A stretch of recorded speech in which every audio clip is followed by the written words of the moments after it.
নমস্কার। আজ আমরা ডুব দেব প্রাচীন ভারতের এক মহাকাব্যিক ইতিহাসে, এমন দুটো রাজবংশের গল্পে যা লেখা আছে ভাগবত পুরাণের পাতায়। চলুন সেই কিংবদন্তির জগতে প্রবেশ করা যাক। এই যে দেখছেন প্রাচীন পুঁথির পাতাগুলো, এখানেই কিন্তু লুকিয়ে আছে সেই বিশাল গল্পটা। এটা শুধু কোনো বানানো কাহিনী নয়, বুঝলেন?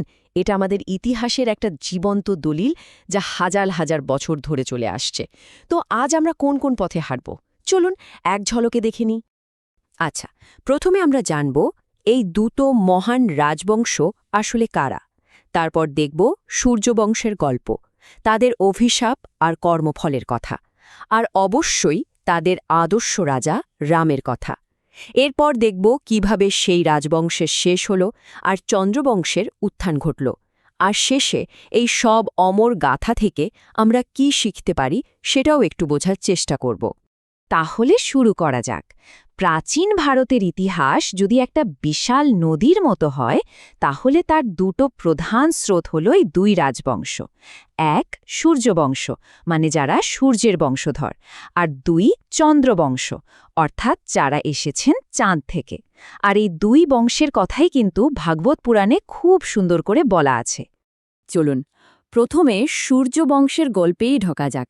আর শুরুটাই হবে এমন এক রাজার কাহিনী দিয়ে, যা কর্মফলের এক দারুণ উদাহরণ। মানে একটা মাত্র ভুল, শুধু একটা ভুল কিভাবে একজন ক্ষমতাশালী রাজার জীবনকে একেবারে ওলটপালট করে দিতে পারে, সেটাই আমরা দেখব। আর সেই রাজা হলেন সৌদাস। সূর্যবংশের একজন অত্যন্ত প্রতাপশালী রাজা ছিলেন তিনি। কিন্তু জানেন, ইতিহাসে তার বীরত্বের চেয়েও বড় হয়ে গেছে তার সঙ্গে জড়িয়ে থাকা এক ভয়ানক অভিশাপের গল্প। তিনিই আমাদের কাহিনীর কেন্দ্রে। ব্যাপারটা কিন্তু বেশ জটিল। দেখুন কি হল। এক রাক্ষস প্রতিশোধ নেওয়ার জন্য রাজার পাচককে বোকা বানালো, আর তার ফলে রাজা সৌদাস নিজের অজান্তেই ঋষি বশিষ্ঠকে পরিবেশন করে বসলেন মানুষের মাংস। ভাবা যায়? ঋষি তো রেগে আগুন, সঙ্গে সঙ্গে অভিশাপ দিলেন, তুমি নরখাদক, রাক্ষস হয়ে যাও। কিন্তু গল্পটা এখানেই শেষ নয়। এর উপর আবার এক ব্রাহ্মণের স্ত্রীর অভিশাপে তার বংশরক্ষার পথও চিরদিনের মতো বন্ধ হয়ে গেল। তাহলে বুঝতেই পারছেন একটা ভুলের পরিণাম কতটা ভয়ঙ্কর হতে পারে। এই অভিশাপের ধাক্কায় রাজা শুধু নিজেই দানব হয়ে গেলেন না, তার এত বড় একটা রাজ্য উত্তরাধিকারী ছাড়া দিশেহারা হয়ে পড়ল। কর্মফলের যে তত্ত্ব পুরাণে বলা হয়, এটা তারই একটা জ্বলজ্জন্ত উদাহরণ, তাই না?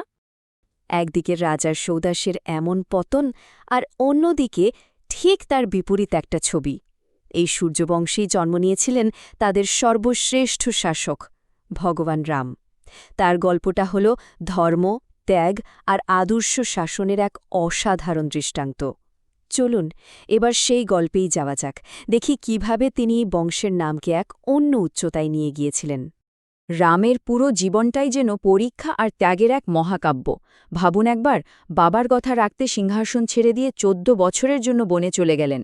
তারপর স্ত্রী সীতাকে বাঁচানোর জন্য লঙ্কায় গিয়ে এক ভয়ঙ্কর যুদ্ধ লড়লেন, আর শেষে রাবণকে হারিয়ে যখন অযোধ্যায় ফিরলেন, তখন থেকেই তিনি হয়ে উঠলেন এক আদর্শ রাজার সেরা উদাহরণ। আর এই দুটো ছবি যেন তার জীবনের পুরো গল্পটা বলে দেয়, তাই না? একদিকে দেখুন স্ত্রীকে বাঁচানোর জন্য সেই ভয়ঙ্কর যুদ্ধ, আর অন্যদিকে রাজা হিসেবে ফিরে আসার পর সেই শান্ত সুন্দর রাজ্য। দুটো একেবারে ভিন্ন চিত্র, কিন্তু দুটোই রামের জীবনের খুব গুরুত্বপূর্ণ অংশ। তার শাসনকাল এতটাই আদর্শ ছিল যে ভাগবত পুরাণে একে রামরাজ্য বলা হয়, মানে একটা পারফেক্ট স্টেট বা আদর্শ রাষ্ট্র। বলা হয় সেই সময়টায় মানুষের কোনো রোগ, শোক, ভয় বা দুঃখ ছিল না। সবাই ছিল পরম শান্তিতে। এক কথায় পৃথিবীতেই যেন স্বর্গ নেমে এসেছিল। কিন্তু সময়ের নিয়মই তো বদলানো। কোনো কিছুই তো চিরকাল থাকে না, তাই না? সূর্যবংশের মতো এত বড় একটা রাজবংশকেও সময়ের এই কঠিন পরীক্ষার সামনে দাঁড়াতে হয়েছিল। রামের পর সেই গৌরবময় অধ্যায়ের আলো যেন ধীরে ধীরে কমে আসতে শুরু করে। প্রজন্মের পর প্রজন্ম কেটে গেল। রামের পর আরও অনেক রাজা এলেন গেলেন, তারা শাসন করলেন, নিজেদের ছাপ রেখে গেলেন ইতিহাসের পাতায়। কিন্তু সেই আগের তেজ, সেই গৌরব যেন আর রইল না। সময় সব কিছুকে ফিকে করে দেয়। আর এই বংশটা যদিও অনেকদিন টিকে ছিল, কিন্তু এটার এক রইল না। সময়ের সাথে সাথে এর মধ্যেও ভাঙন ধরল। যেমন ধরুন রাজা নিমি, তিনি মূল বংশ থেকে আলাদা হয়ে নিজের একটা নতুন বংশ শুরু করলেন। এভাবেই ধীরে ধীরে ফাটল ধরতে শুরু করে। আর মজার ব্যাপার হল, এই মহান বংশের শেষ কোথায় হবে তার ভবিষ্যৎবাণীও কিন্তু পুরাণে করা আছে। সেখানে বলা আছে যে এই যে বর্তমান যুগ চলছে, অর্থাৎ কলি যুগ, এই যুগেই রাজা সুমিত্রের হাত ধরে সূর্যবংশের সমাপ্তি হবে। ভাবুন, একটা মহাকাব্যের শেষ পাতাটা যেন এভাবেই লেখা আছে। কিন্তু প্রশ্ন হল, একটা গল্পের শেষ মানেই কি সবকিছুর শেষ, নাকি একটা অধ্যায়ের সমাপ্তি আসলে অন্য একটা নতুন অধ্যায় শুরুর জন্যই হয়? ঠিক তাই, সূর্য বংশের গল্প যেখানে শেষ হতে চলেছে, সেখান থেকেই শুরু হচ্ছে আরও এক মহান রাজবংশের কথা, চন্দ্রবংশ। আর এর শুরুটাও কিন্তু বেশ নাটকীয়, এক স্বর্গীয় সংঘাতের মধ্যে দিয়ে। গল্পটা শুরু হয়েছিল এক মহাজাগতিক নাটক দিয়ে। চন্দ্র, মানে আমাদের চাঁদের দেবতা, তিনি দেবগুরু বৃহস্পতির স্ত্রী তারাকে অপহরণ করেন। আর এই একটা ঘটনা নিয়ে স্বর্গে তোলপাড় শুরু হয়ে যায়।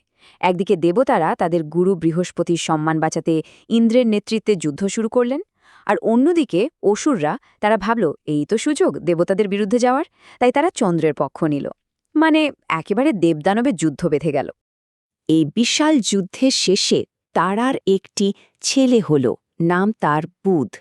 এরপর এক নাটকীয় মুহূর্তে তারা স্বীকার করলেন যে এই সন্তানের পিতা আসলে চন্দ্র। আর এই বুধ, ইনি হলেন সেই মহান চন্দ্রবংশের প্রথম রাজা। হ্যাঁ, সেই চন্দ্রবংশ, যে বংশে পরে জন্ম নিয়েছিলেন কৌরব আর পাণ্ডবরা, যারা ভারতের ইতিহাসকে এক নতুন পথে চালিত করেছিলেন। এখন প্রশ্ন আসতেই পারে যে হাজার হাজার বছর পুরনো এই গল্পগুলো নিয়ে আমরা আজ কেন কথা বলছি? কারণ সূর্যবংশ আর চন্দ্রবংশের এই কাহিনীগুলো শুধু কিছু রাজারানীর ইতিহাস নয়, এর ভেতরে লুকিয়ে আছে জীবনের অনেক গভীর শিক্ষা। এই গল্পগুলো থেকে আমরা কি শিখি? অনেক কিছু। যেমন রামের জীবন আমাদের দেখায় ধর্মের পথটা কেমন হয়। রাজার সৌদাসের কাহিনী চোখে আঙুল দিয়ে দেখিয়ে দেয় কর্মফল কাকে বলে। আবার বিভিন্ন রাজার গল্পের মধ্যে দিয়ে আমরা শিখি ভালো নেতৃত্ব আর ভুলের পরিণামের কথা। আর সব শেষে এই বিশাল রাজবংশগুলোর উত্থান আর পতন, এটা আমাদের ভাগ্যের চক্র বা সময়ের খেলা নিয়ে ভাবতে বাধ্য করে। তাহলে শেষ প্রশ্নটা এটাই থাকলো, এই প্রাচীন গল্পগুলোর আয়নায় আমরা আজকের দিনে নিজেদের কোন ছবিটা দেখতে পাই? ধর্ম, কর্ম, নেতৃত্ব আর ভাগ্যের সেই চিরন্তন লড়াই। সেই লড়াইটা কি আজও আমাদের সবার জীবনে একইভাবে চলছে না? একবার ভেবে দেখুন।